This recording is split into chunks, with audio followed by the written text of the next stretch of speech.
백설야담에 오신 여러분 환영합니다. 구독과 좋아요 눌러주세요. 오늘의 야담 시작합니다. 옛날 옛적 조선 중후기 영종 15년의 일이었습니다. 오랜 가뭄과 역병이 백성들의 삶을 갉아먹던 그 무렵 한양의 궁궐안은 겉으로는 예법과 위엄이 서려 있었으나 그 속은 온통 후궁과 대신들 사이의 파벌 다툼으로 썩어 들어가고 있었습니다. 왕실의 복이 다하였다. 이런 말이 민심 사이에 떠돌았지요. 붉은 해가 서산 너머로 기울어지는 저녁이면 궁궐의 담장 너머로 까마귀 떼가 검은 그림자를 드리웠습니다. 그 무렵 궁 안팎을 뒤흔들한 여종이 아직 누구의 눈에도 제대로 띄지 않은 채 조용히 살아가고 있었습니다. 서리는 내명부에 적힌 이름마저 미천한 궁 안여종이었습니다. 세자궁 뒷마당에서 물 나르고 빨래하며 살아가는 처지였으나 그 얼굴만큼은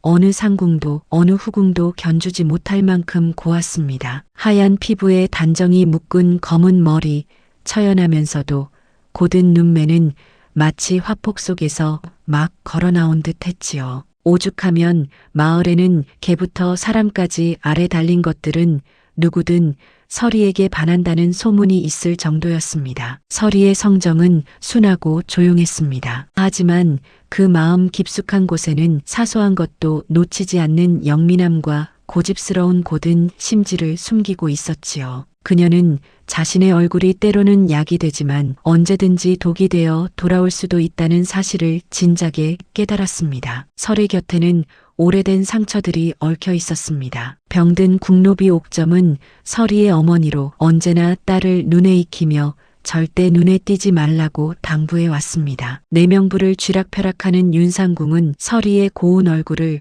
곱게 보지 않았지요. 사소한 잘못에도 곧장 곤장을 들이밀 준비가 되어 있었습니다. 한편 나직한 눈빛으로 서리를 바라보는 이는 두 사람이었습니다. 어린 시절부터 자주 마주친 세자 이현 그리고 세자를 지키는 호위무사 도윤이었지요. 둘 다 서리에게 특별한 마음을 드러내지 않았으나 시선 끝에는 알 수 없는 미묘한 떨림이 서려 있었습니다. 서리의 하루는 늘 비슷했습니다. 새벽녘 물동이를 이고 세자궁 우물가를 오르내리고 해가 기울면 바느질과 허드렛 일에 손이 쉴 새가 없었지요. 밤이면 세자 행차를 멀찍이에서 바라보며 허락되지 않은 마음이 있음을 스스로 경계했습니다. 그러던 어느 날부터 우물가 물빛이 이유 없이 흐려 보이고 까마귀 떼가 궁 담장 위를 서성이는 기이한 장면이 잦아졌습니다. 서리는 물동이를 내려놓고 우물을 들여다보았습니다. 물속에 비친 자신의 얼굴이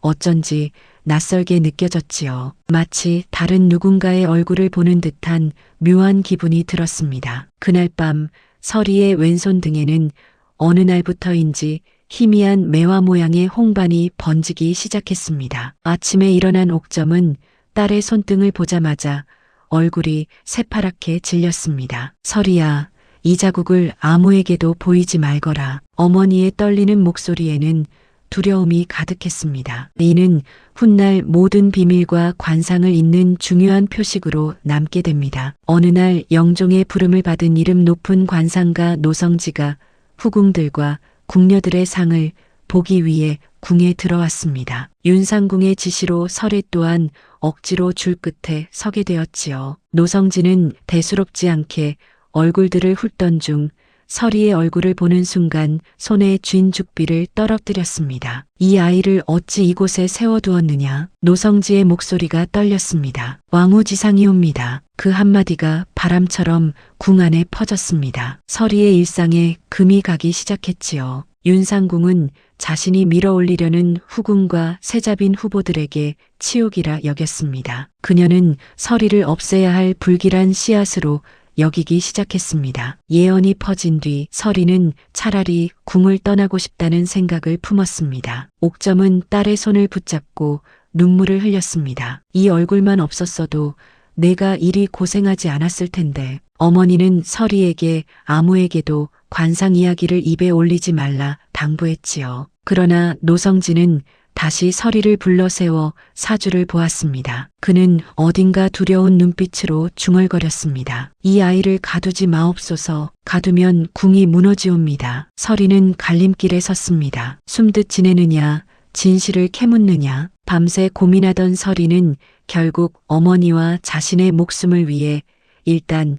아무것도 모르는 척 숨어 살기로 마음먹었습니다. 그저 조용히 눈에 띄지 않게 지내기로 했지요. 하지만 그 선택은 곧 더 거센 소용돌이로 그녀를 밀어넣게 됩니다. 그날 밤 서리는 기묘한 꿈을 꾸었습니다. 달빛 아래 흰 옷을 입은 여인이 서 있었습니다. 여인의 얼굴은 흐릿했으나 그 목소리만큼은 또렷했지요. 내 피는 이 궁이 아는 피가 아니다. 여인이 천천히 다가왔습니다. 왕후의 얼굴이라 하나 너의 길은 왕후의 자리와 다를 것이다. 여인이 손을 내밀자 그 손등에도 서리와 똑같은 매화 문양의 자국이 어른거렸습니다. 서리는 그 손을 잡으려 했으나 여인은 이내 안개처럼 흩어져 버렸지요. 다음 날 아침 서리는 궁의 뒷담을 지나다 자줏빛 옷자락을 두른 무녀와 마주쳤습니다. 무녀의 이름은 월매였습니다. 궁중의 제사를 돕고 점을 치는 일을 맡은 이였지요. 월매는 서리의 얼굴과 손등을 힐끗 보고는 마치 이미 알고 있었다는 듯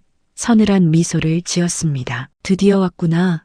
이친 피가. 월매의 목소리는 낮고 차가웠습니다. 서리는 등골이 오싹해지는 것을 느꼈지요. 윤상궁은 관상 예언이 완전히 퍼지기 전에 서리를 꺾어두고자 했습니다. 어느 날 귀한 자리에 비단이 찢어진 일이 있었습니다. 또한 후궁의 폐물이 사라지는 일도 벌어졌지요. 윤상궁은 이 모든 잘못을 서리에게 뒤집어 씌웠습니다. 내가 한 짓이로구나. 윤상궁은 장형을 명했습니다. 채찍이 허공을 가르며 내려오는 순간 서리는 두려움과 치욕에 떨었습니다. 하지만 끝까지 누군가를 탓하는 말을 내뱉지 않았지요. 그때 지나가던 세자 이연이 이 광경을 목도하고 형을 멈추라 명했습니다. 그만두거라. 세자의 목소리는 낮고 단호했습니다. 상궁들은 부당하다 수군거렸으나 감히 세자의 명을 거역할 수는 없었지요. 서리는 그저 피 섞인 눈물을 흘리며 고개를 숙였습니다. 이 시련을 통해 그녀는 궁 안의 힘이 얼마나 잔혹한지 그리고 자신이 이미 그 한가운데에 서 있음을 깨닫기 시작했습니다. 옥점은 더 이상 숨길 수 없음을 알았습니다. 그날 밤 옥점은 서리에게 오래 숨겨둔 비녀 하나를 건넸습니다. 낡았으나 여전히 아름다운 은비녀였지요. 이것은 오래전 폐출된 옛 중전의 비녀라 불리던 물건이란다. 옥점의 손이 떨렸습니다. 비녀 머리에는 설의 손등과 같은 매화 문양이 새겨져 있었습니다. 그날 밤을 나는 잊을 수가 없구나. 옥점은 눈물을 흘리며 말했습니다. 중전이 쫓겨나던 날 어린 아기를 품에 안은 채 피범벅이 되어 종들에게 아이를 맡기던 모습을 옥점은 똑똑히 기억하고 있었습니다. 그 아기가 바로 설이라는 사실을 암시하자 설이는 자신의 피가 평범한 궁노비의 피가 아니라는 걸 어렴풋이 알아채기 시작했습니다. 이와 동시에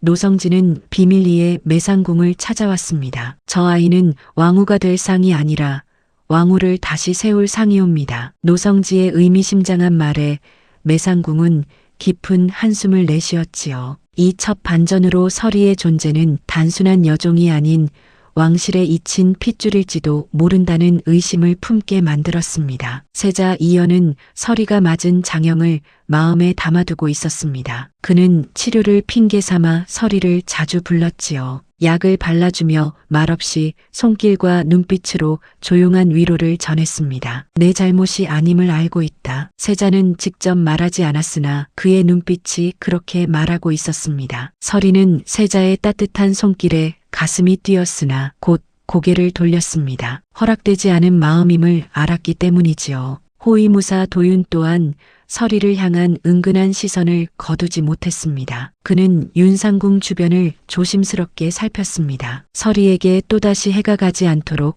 막으려는 마음이었지요. 한편 윤상궁은 세자와 설의 사이에 흐르는 미묘한 공기를 감지했습니다. 저 여종이 감히 세자 저하의 마음까지 흔들다니 윤상궁의 눈빛이 차갑게 식었습니다. 설이가 단지 관상뿐 아니라 세자의 마음을 흔드는 존재가 되고 있음을 직감했지요. 신뢰와 연정, 질투와 불신이 뒤섞였습니다. 이들 사이의 관계는 서서히 다른 빛을 띠기 시작했습니다. 달빛 아래 세자궁의 그림자는 점점 더 깊어져만 갔지요. 윤상궁은 더욱 교묘한 수를 썼습니다. 설이가 어머니 옥점을 위해 가져오는 약죽에 독을 섞게 한 것입니다. 설이의 손으로 어머니를 죽이게 만들려는 악독한 계략이었지요. 어머니, 약죽을 드세요. 설이는 정성스레 죽을 떠서 어머니께 올렸습니다. 옥점은 딸의 손길이 고마워 눈물을 글썽이며 죽을 받아 먹었습니다. 그런데 죽을 다 먹기도 전에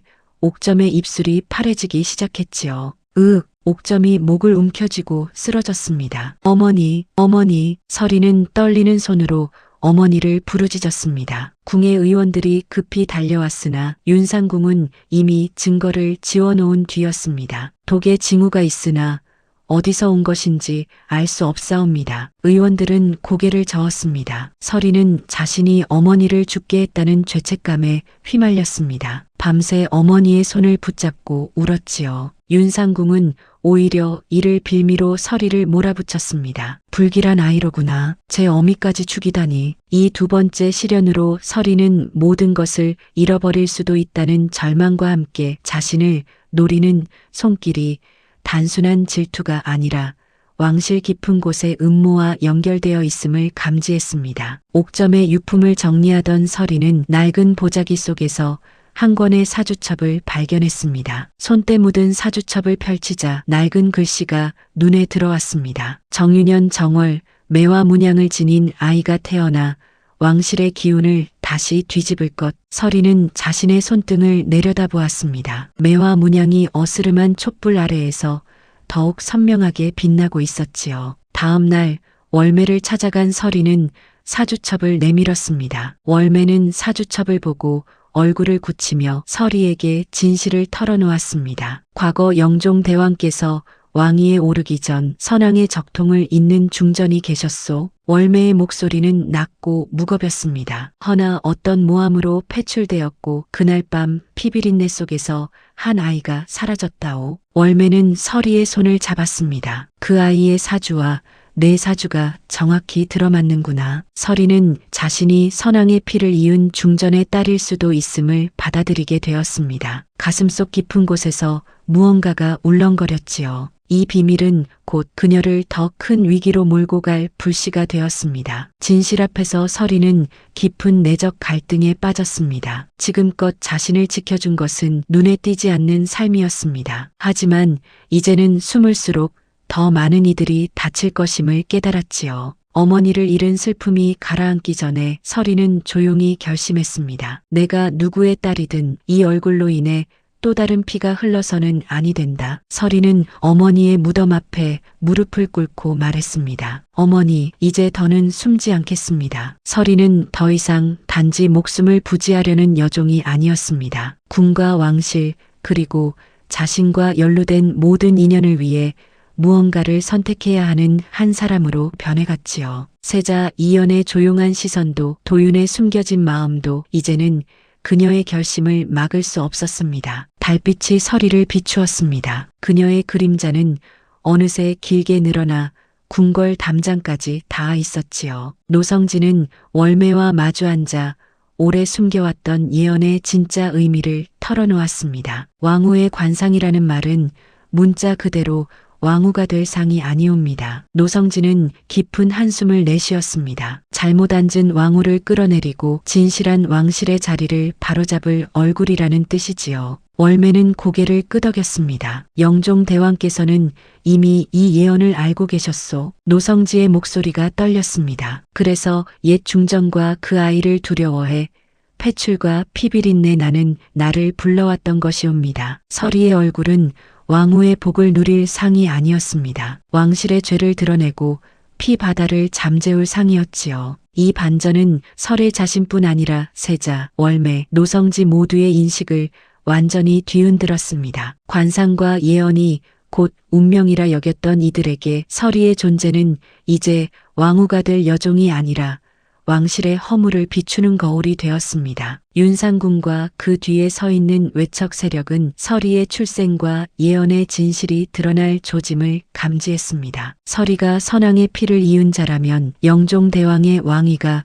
뒤흔들릴 것이요. 외척 대신들은 두려움에 떨었습니다. 그들은 선수를 치기로 했지요. 어느 밤 윤상궁의 수하들은 서리의 방에 몰래 들어가 영모를 꾀하는 서찰과 상징을 숨겨놓았습니다. 다음 날 외척 대신은 영종 앞에 나아가 고변했습니다. 궁 안에 또 다른 주인을 세우려는 무리가 있사옵니다. 서리는 순식간에 영모의 앞잡이로 몰려 옥에 갇혔습니다. 세자 이연마저도 정식으로 그녀를 변호할 수 없는 처지에 놓였지요. 차가운 옥 안에서 서리는 무릎을 껴안고 앉았습니다. 어머니를 잃고 자신의 피마저 죄로 찍히는 절망 속에서 서리는 처음으로 모든 것을 포기하고 싶다는 생각에 휩싸였습니다. 이 모든 것이 내 얼굴 때문이구나. 서리는 눈물을 흘렸습니다. 밤은 깊어만 갔지요. 하지만 긴 밤 옥 속에서 서리는 다시 일어났습니다. 그녀는 월매와 노성지, 매상궁이 모아둔 진실의 조각들을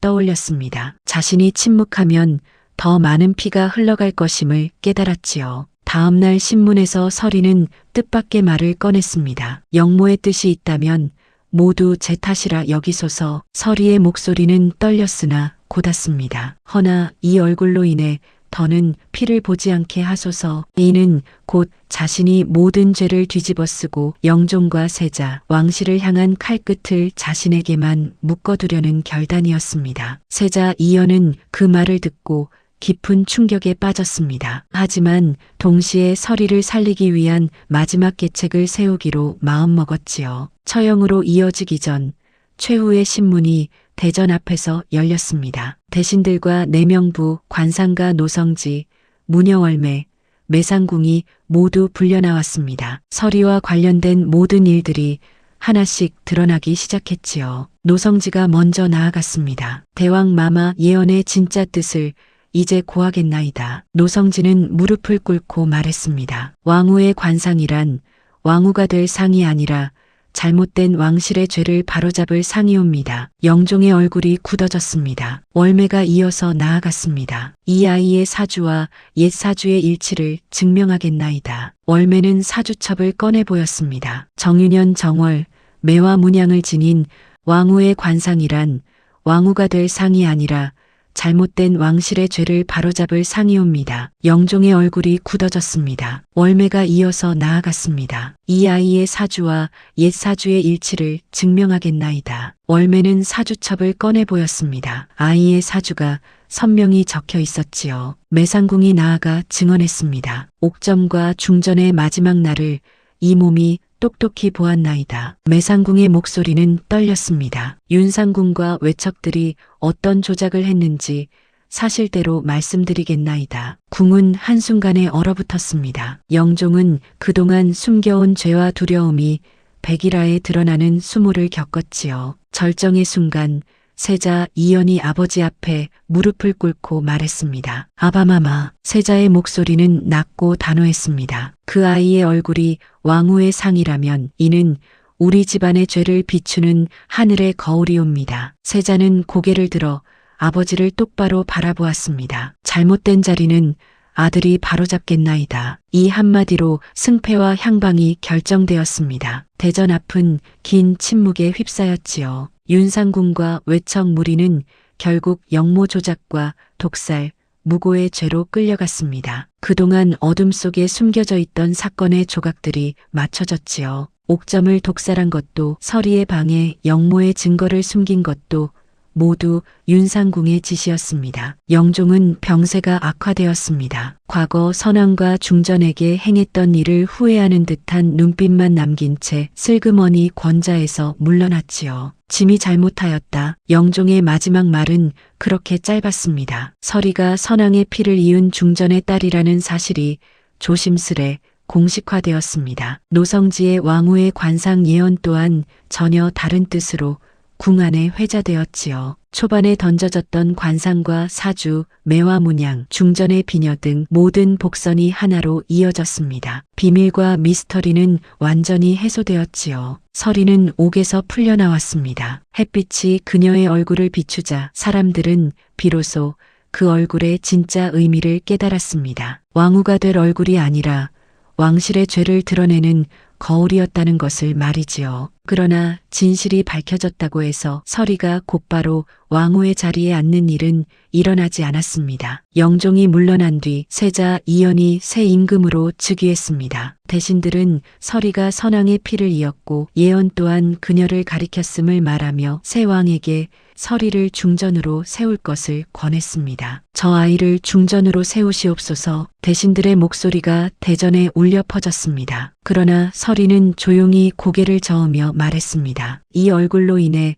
너무 많은 피가 흘렀사온데 이제는 이 궁을 떠나 흙과 바람 속에서 살고자 하옵니다. 서리의 목소리는 잔잔했으나 단호했습니다. 새왕 이연은 끝내 그녀의 뜻을 꺾지 못했습니다. 다만 그녀의 신분을 회복시켜 이름을 족보에 올려주었지요. 어머니 옥점의 위패를 궁중 사당 한켠에 모시도록 하라. 이연의 명에 따라 옥점은 비로소 명예를 되찾았습니다. 왕실의 질서는 새롭게 섰습니다. 관상과 예언에 휘둘리던 궁안은 서서히 고요를 되찾았지요. 서리는 궁을 떠나는 날 마지막으로 어머니의 위패 앞에 무릎을 꿇었습니다. 어머니, 이제 편히 쉬소서. 몇 해가 흘렀습니다. 산자락에 자리 잡은 작은 암자에 흰 옷을 입은 한 여인이 살고 있었습니다. 그녀는 더 이상 여종도 중전의 딸도 아닌 그저 설이라는 이름으로 사계절을 맞이하며 백성들의 안녕을 빌 뿐이었지요. 매년 봄이면 궁에서 흰 매화가 담긴 작은 화병 하나가 암자로 배달되었습니다. 서리는 그 매화를 바라보며 옅은 미소를 지었지요. 어느 날 산 아래 마을에서 한 아이가 암자를 찾아왔습니다. 낭자님, 어찌 이렇게 아름다운 얼굴로 깊은 산에 사시나이까? 아이의 순진한 물음에 서리는 부드럽게 대답했습니다. 아름다운 얼굴은 때로 복이 되지만 때로는 독이 되기도 한단다. 하지만 얼굴이 아니라 마음이 사람의 길을 정하는 법이지. 세상이 말하는 왕후의 관상이란 결국 얼굴이 아니라 남을 위해 피를 마다하지 않는 마음에 있다는 것을 서리는 이미 알고 있었습니다. 달빛이 암자를 비추었습니다. 서리는 창밖을 바라보며 고요히 미소 지었지요. 옛말에 이런 말이 있습니다. 사람의 길은 타고난 얼굴이 아니라 그 얼굴로 어떤 선택을 하느냐에 달려 있다고 말이지요. 다음 영상을 빠르게 만나보시려면 좋아요와 구독을 눌러주세요. 그럼 더 재미있는 영상으로 찾아뵙겠습니다. 모두 행복한 하루 보내세요.